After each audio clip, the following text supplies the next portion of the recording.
আপুনি মন্ত্ৰী হৈ থকা অৱস্থাত এইটো সকলোৱে জানে, আপুনি বহুবাৰ কৈছে, বহুত মিডিয়াত কৈছে, মন্ত্ৰী হৈ থকা অৱস্থাত আপোনাৰ আলফাই সন্ত্ৰাসবাদী বহুতবাৰ মৰাৰ কাৰণে চেষ্টা কৰিছিলে বহুবাৰ, আপুনিও কৈছে। হয়, সন্ত্ৰাসবাদী মই আলফা শব্দটো নকওঁ, মইতো নাজানো, কিন্তু সন্ত্ৰাসবাদী মোক বহুবাৰ চেষ্টা কৰিছে। আলফা বুলি এটা প্ৰচাৰ হৈছিলে, আলফা বুলি প্ৰচাৰ হৈছিলে, কিন্তু বহুবাৰ মানে সন্ত্ৰাসবাদী কৰিছিলে, এইটো ঠিক, সেইটো ঠিকেই। আৰু তাতো মানে ভগৱানে মোক ৰক্ষা কৰিছিলে। আমি শুনিব পোৱা মতে এবাৰ আপোনাৰ মানে তেখেতসকলে আপোনাৰ পিয়াছো নেকি, তেখেতো অলৰেডি ডেথ হৈছিলে চাগে, হয়, কিন্তু আপোনাকো মৃত্যু হোৱা বুলি তেখেতসকলে এৰি থৈ গৈছিলে এনেকুৱা। মই মানে প্ৰথমবাৰ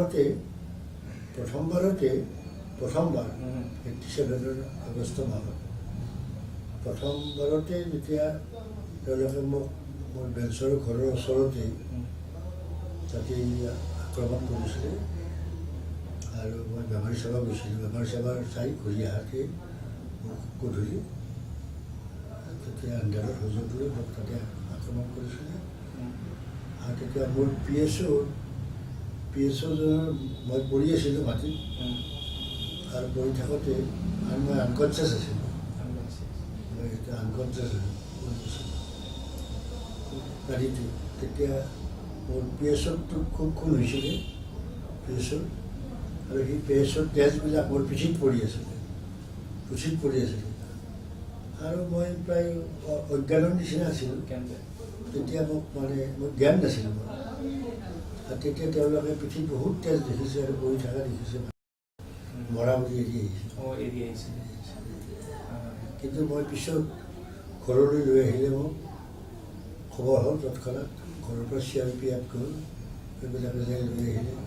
অনাৰ পিছত মই জ্ঞান পালি, আৰু মোৰ ঈশ্বৰৰ কৃপাত মোৰ কোনো একো ক্ষতি হোৱা নাছিল। তাৰপিছতো আপোনাৰ চেষ্টা কৰিছিলে? তাৰপিছতো বহুবাৰ কৰিছে, কিন্তু মই লালবাৰতো যথেষ্ট কৰিছে, ঘৰতো কৰিছিলে, আৰু ঘৰতো মই যেতিয়া কৰিলোঁ ৰাষ্ট্ৰপতি ভাষণৰ সময়ত, তেতিয়া মই ঘৰতে পতাকা তুলিছিলোঁ। আৰু তেতিয়া মোক 95 চনত মানে 26 জানুৱাৰী তেতিয়া মোক হেৰি কৰিছিলে, তেওঁলোকে হেৰি কৰিছিলে,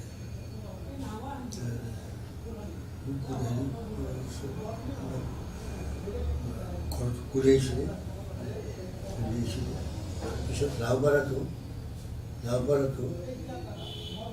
মই ঘূৰি আছিলোঁ, লাওবাৰ আমাৰ বৰখেতি, তাতে লাওবাৰতো আক্ৰমণ কৰিছিলে, আৰু তাতে মই বাচি গৈছিলোঁ, আৰু ঈশ্বৰৰ আশীৰ্বাদতে বাচি গৈছিলোঁ।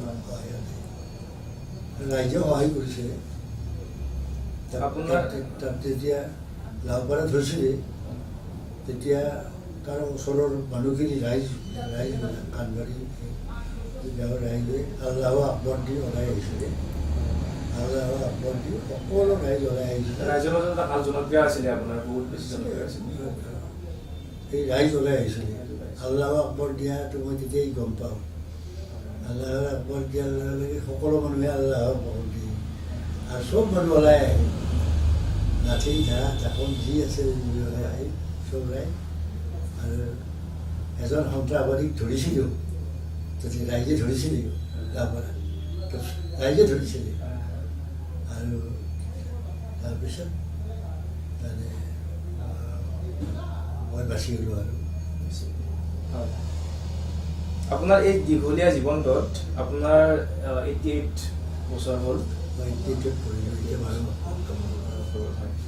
আপোনাৰ এই দীঘলীয়া জীৱনটোত আপুনি এনেকুৱা কিবা কাম ৰৈ যোৱা বুলি ভাবে নেকি, যিটো আপোনাৰ কৰাৰ কাৰণে বহুত ইচ্ছা আছিলে কিন্তু আজিলৈকে কৰা হোৱা নাই?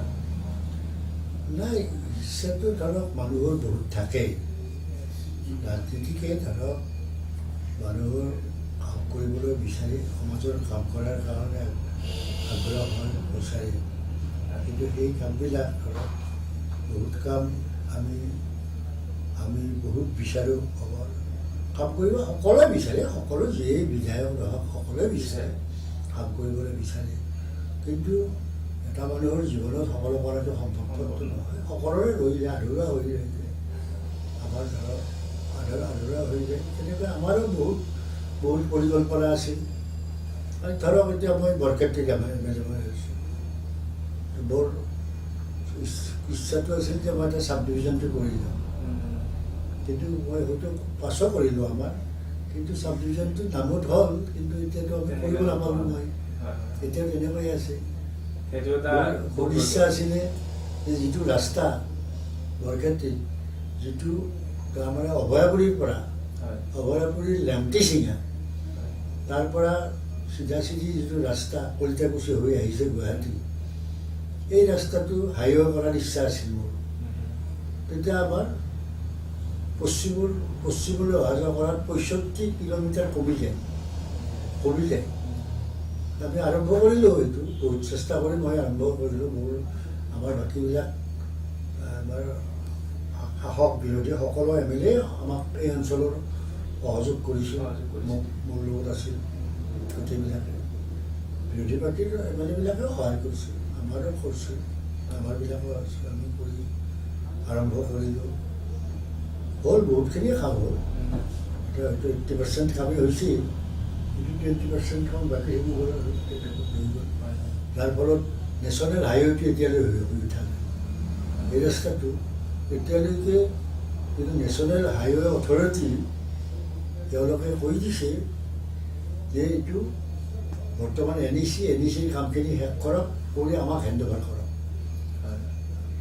তেওঁলোকে এগ্ৰী কৰিছিল, এই ৰাস্তাটো লাগে বুলি তেওঁলোকে এগ্ৰী কৰিছিল নেশ্যনেল হাইৱে, কিন্তু এইখিনি কাম শেষ হোৱা নাই। এই মানে অলপ ঠিকাদাৰবিলাকেও লেজি হৈছে কাম কৰাত, সেইকাৰণে নহয়। সেইটো হাইৱে হ'লে আমাৰ এতিয়া মোৰ ইচ্ছা বৰক্ষেত্ৰীত খুব ভাল হ'ব। বৰক্ষেত্ৰী নহয়, আমি গোটেই লোৱাৰ আছাম নহয়, আছামৰে। কাৰণ 65 কিলোমিটাৰ আমি বৰমা হৈ ঘূৰি আহিব লাগে। তেতিয়া যদি আমি চিধাই 65 কিলোমিটাৰ কমত আহি যায়, তেতিয়া আমাৰ মানে গাড়ী ভাড়াবিলাকো কমি যাব, যোগাযোগটো ভাল হ'ব, টাইমটো বাচিব। গতিকে এইবিলাক আছে, বহুত আছে, থাকে আৰু।